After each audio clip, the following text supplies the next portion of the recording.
لله وكفى وسلام على عباده الذين اصطفى أما بعد فقد قال الله تبارك وتعالى في القرآن المجيد والفرقان الحميد فأعوذ بالله من الشيطان الرجيم بسم الله الرحمن الرحيم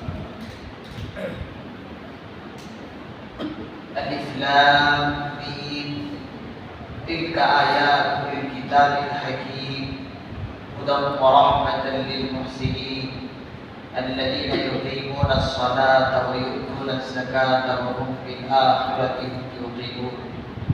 وقال الله تبارك وتعالى في موضع آخر ولقد آتينا لقمان الحكمة أن اشكر لله ومن يشكر فإنما يشكر لنفسه وما كفر فإن الله غني حميد. وإذ قال لقمان لابنه وهو يعظه يا بني لا تشرك بالله إن الشرك لظلم عظيم.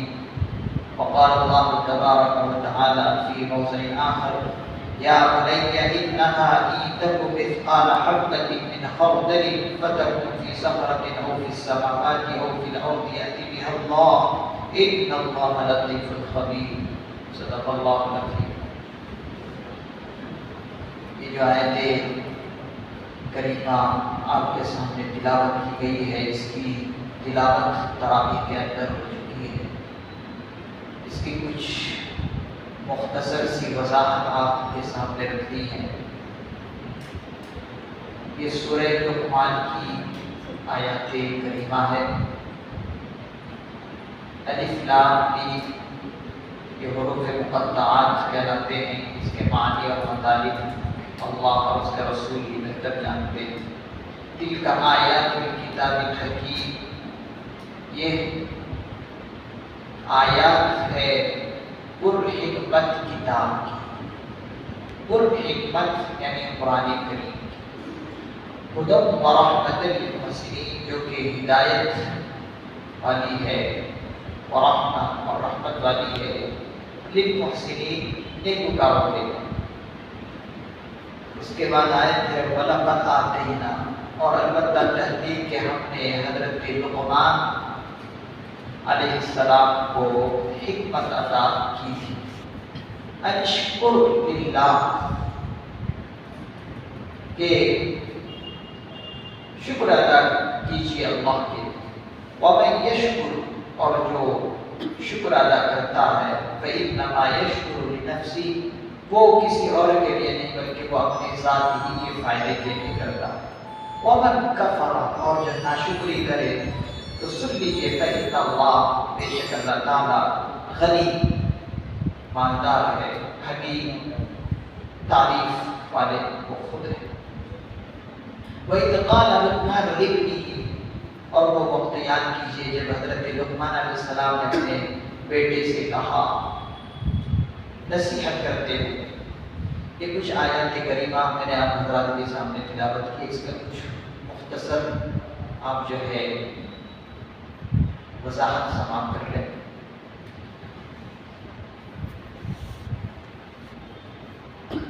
پہلی بات تو یہ سمجھ لیں کہ حضرت لقمان علیہ السلام آیا نبی تھے یا ولی تھے.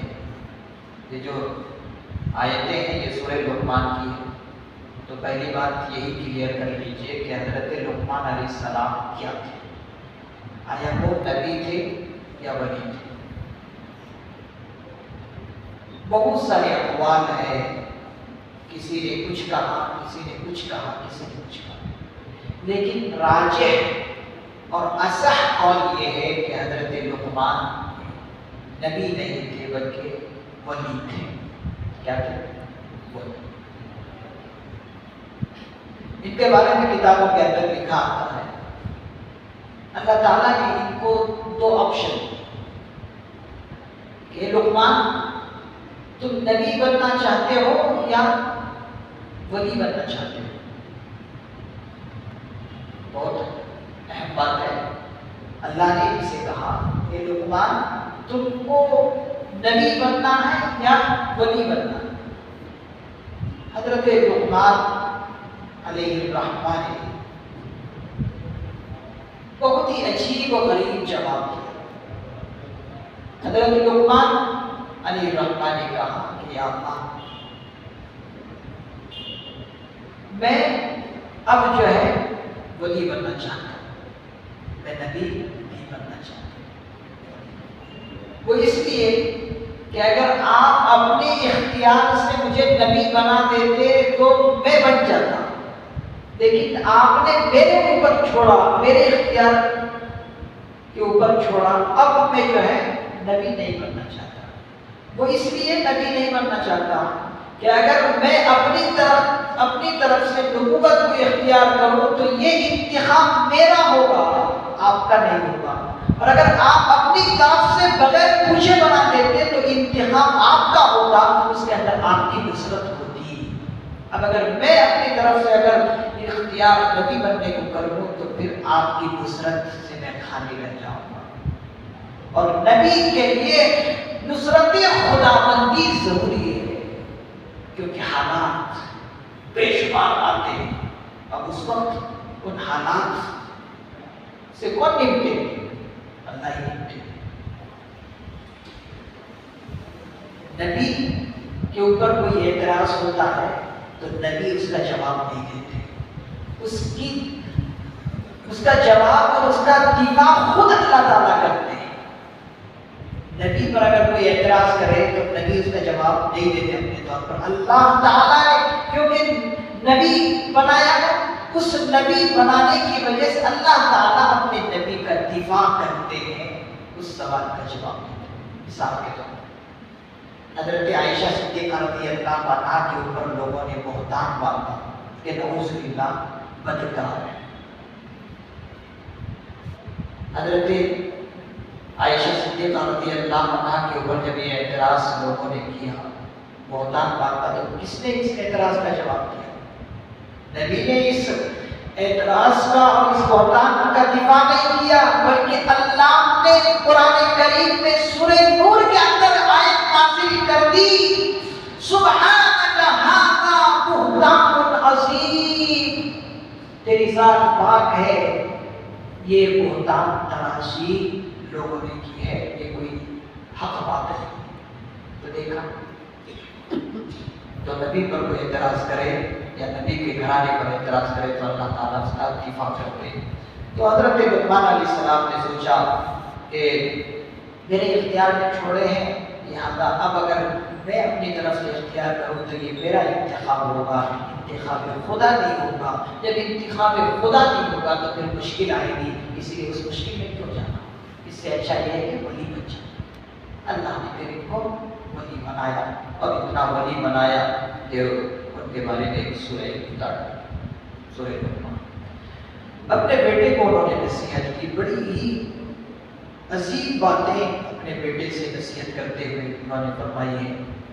پہلی نصیحت یہ کی، یا بنی لا تشرک باللہ، اے میرے بیٹے اللہ کے ساتھ شرک نہ کرنا، اللہ کے ساتھ شرک نہ کرنا، یہ بہت بڑا گناہ ہے، یہ بہت بڑا گناہ ہے، یہ ایسا گناہ ہے کہ اللہ کے ساتھ بغاوت کرنا، کہ اس کے ساتھ کسی کو آپ شریک ٹھہرا دیں، اور جو کسی کا باغی بن جائے اس کو کیسے برداشت کریں؟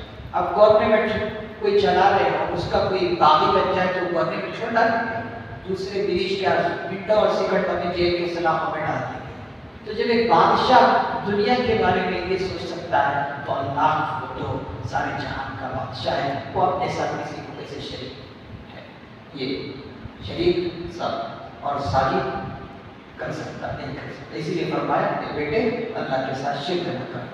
معلوم یہ ہوا یہ اصلاح، یہ بات کس لحاظ سے ہے؟ عقیدے کے لحاظ سے یہ بات ہوئی۔ اپنے بیٹے کو عقیدے کے طور پر یہ نصیحت کی، عقیدے کے تعلق سے یہ بات اپنے بیٹے کو نصیحت کی۔ اس کے بعد پھر فرمایا، یا بنی انہا ان تک مثقال حبۃ من خردل فتکن فی صخرہ، اے میرے بیٹے اگر رائی کے دانے کے برابر بھی کوئی چیز ہو فتکن فی صخرہ، اور وہ پہاڑ کی چٹانوں میں ہی کیوں نہ ہو، رائی کے دانے کے برابر. رائی تو آپ دیکھیں اپنا رائی کا تیل ہوتا ہے، چھوٹے چھوٹے دانے. تو فرما رہے ہیں کہ میرے بیٹے اگر رائی کے دانے کے برابر بھی کوئی چیز ہو اور وہ پہاڑ کی چٹانوں میں چھپی ہوئی ہو تو سن، یا پھر آسمان و زمین کے کسی بھی مخفی اور پوشیدہ جگہ میں وہ رائی کا دانہ کیوں نہ ہو، یا کہ اللہ تعالیٰ اس کو حاضر کرنے پر قدرت رکھتے ہیں. اللہ تعالیٰ حاضر کرنے پر کیا قدرت رکھتے ہیں. معلوم یہ ہوا یہ اللہ کے علم کے بارے میں اپنے بیٹے کو سمجھا رہے ہیں کہ دیکھو اللہ کا علم بہت بڑا ہے. یہ عقیدہ ہے. تو ہمارا عقیدہ کیا ہونا چاہیے کہ اللہ ذرہ ذرہ کا علم رکھتے ہیں. آج کل کب کب کیا ہونے والا سب کچھ اللہ کو معلوم. یہ عقیدے کتابوں سے یہ دوسری بات. پہلے بھی بات عقیدے کی تھی، دوسری بات بھی عقیدے کی اپنے بات اور اپنے بیٹے کو سمجھیں. اس کے بعد تیسری نصیحت یہ کرتے ہیں، یا بنی اقیم الصلاۃ، یہ میرے بیٹے نماز قائم کرنا. معلوم ہے نماز بہت امپورٹنٹ چیز ہے. پھر اس کے ساتھ ساتھ کیا کرنا ہے، وَأْمُرْ بِالْمَعْرُوفِ وَانْهَ عَنِ الْمُنكَرِ، بھلی باتوں کا حکم کرنا، وَانْهَ عَنِ الْمُنكَرِ، اور بری باتوں سے روکنا. معلوم یہ ہوا یہ بھی سن آپ کے سامنے میرے سامنے کوئی غلط کام ہو رہے ہو راستے میں یا گھر میں یا کہیں پر، ہماری ذمہ داری کیا ہے اس کو روکنے کی کوشش کریں. طاقت نہیں ہے ہاتھ سے روکنے کی تو پھر اس سے روکیں. زبان سے ہی بولتے ہیں یہ غلط کام ہے یہ نہ کرو، اللہ ناراض ہوتے ہیں ایسے کاموں سے. اگر یہ بھی اگر آپ نہیں کر سکتے تو پھر اس جگہ سے اپنے آپ کو ہٹا الگ ہو جاؤ اور برا سمجھو کہ یہ کام بہت غلط ہو رہا ہے. اس کے بعد فرما رہے وَاصْبِرْ عَلَىٰ مَا أَصَابَكَ، اور جو کچھ تمہیں کچھ پہنچ جائے تکلیف اس پر کیا کرنا، صبر کرنا. اس کے بعد چوتھی چیز وَلَا تُصَعِّرْ خَدَّكَ لِلنَّاسِ، بڑی ہی عظیم شان نصیحت ہے حضرت لقمان کی ہے اپنے بیٹوں سے. فرما رہے وَلَا تُصَعِّرْ خَدَّكَ لِلنَّاسِ، اور لوگوں سے ترشی کے ساتھ بات نہ کرنا. لوگوں کے ساتھ گرم مزاجی کے ساتھ بات نہیں کرنا کہ تمہارے لہجے میں مالداری ظاہر ہونے لگے، تمہارے لہجے میں تکبر معلوم ہونے لگے، تمہارے لہجے میں بڑاپن معلوم ہونے لگے. ایسی بات نہ کرنا کسی سے، بلکہ بازوں کو جھکاتے ہوئے ایسی بات کرنا کہ گویا کہ آپ کسی کے سامنے آج ہی جو ہے وہ سامنے والا سمجھے کہ میرا دوست مجھے مل گیا. اس طرح سے پھر اس کے بعد فرما رہے ہیں اور ایک اور وَلَا تَمْشِ فِي الْأَرْضِ مَرَحًا، ایک اور نصیحت ہے کہ میرے بیٹے زمین پر اترا کرنا چاہیے. کہیں سے کہیں اللہ تجھے پہنچا دے، کبھی اترانا نہیں. کہ مجھے یہ چیزیں ملی ہے یہ چیزیں ملی ہے تو میں اترانے لگوں، نہیں اترانا. بس اللہ کی توفیق پر خوش رہنا اور اللہ کی دین پر، اللہ کے دیے ہوئے مال پر کیا کرنا، شکر گزاری کرنا. کیوں؟ اس لیے کہ ان اللہ لا یحب کل مختال فخور، گھمنڈ کرنے والے اترانے والوں پر اللہ پسند نہیں کرتا. پھر اس کے بعد ایک اور نصیحت سنیے وَاقْصِدْ فِي مَشْيِكَ وَاغْضُضْ مِنْ صَوْتِكَ. وَاقْصِدْ فِي مَشْيِكَ، چلنے میں میانہ روی اختیار کرنا. چلنے میں میانہ روی اختیار کرنا یعنی ایسا نہ لگنا کہ چلنے والا کوئی متکبر چل رہا ہے. میانہ آرام سے چلنا، یہ نہیں کہ تکبر کا چلن مانو، اس سے منع کرو. میانہ بزرگ چلتے تھے ایسا لگتا تھا کہ کسی پہاڑ سے نیچے کی طرف آ رہے ہیں. ایسے کسی پہاڑ سے جب انسان نیچے کی طرف آتا ہے تو کتنے دھیرے دھیرے قدم رکھتا ہے کہ کہیں پھسل نہ جائے. اس طرح سے میانہ روی اختیار کرتے ہوئے چلتے. پھر آگے ہمارے اور نصیحت کرتے ہیں وَاغْضُضْ مِنْ صَوْتِكَ، اور اپنی آواز کو پست رکھنا. چلا کر بات نہیں کرنا، یہ بہت خراب چیز ہے۔ اپنی آواز کو کیا رکھنا؟ پست رکھنا، مطلب ایسی بھی آواز پست نہ ہو کہ جس کو سنائی نہ دے، اور اتنی آواز تیز نہ ہو کہ بات کرنے والے کے لہجے میں تکبر کی بخار، چیخنا چلانا یہ اچھی چیز نہیں ہے۔ اسی لیے فرمایا ان انکر الاصوات لصوت الحمیر، چیخنے اور چلانے کی آواز گدھے جیسی، تو ایسے نہیں چیخنا، پست آواز رکھنا۔ یہ بڑی عظیم شان نصیحت ہے انہوں نے اپنے بیٹے کو کی ہے، وہ اصل میں ہم سبوں کے لیے نصیحت ہے۔ یا ہمیں چاہیے کہ ہم ان حیات عظیمہ پر پوری طرح عمل کریں اور اپنی زندگی میں اس کو لاگو اور نافذ کریں۔ اللہ سے دعا کرتا ہوں عمل کی توفیق نصیب فرمائے۔ آمین۔ سبحان اللہ وبحمدہ، سبحانک اللہم وبحمدک، ونشهد ان لا اله الا انت ونستغفرك ونتوب اليك۔ سبحان ربك رب العزة عما يصفون، وسلام على المرسلين، والحمد لله۔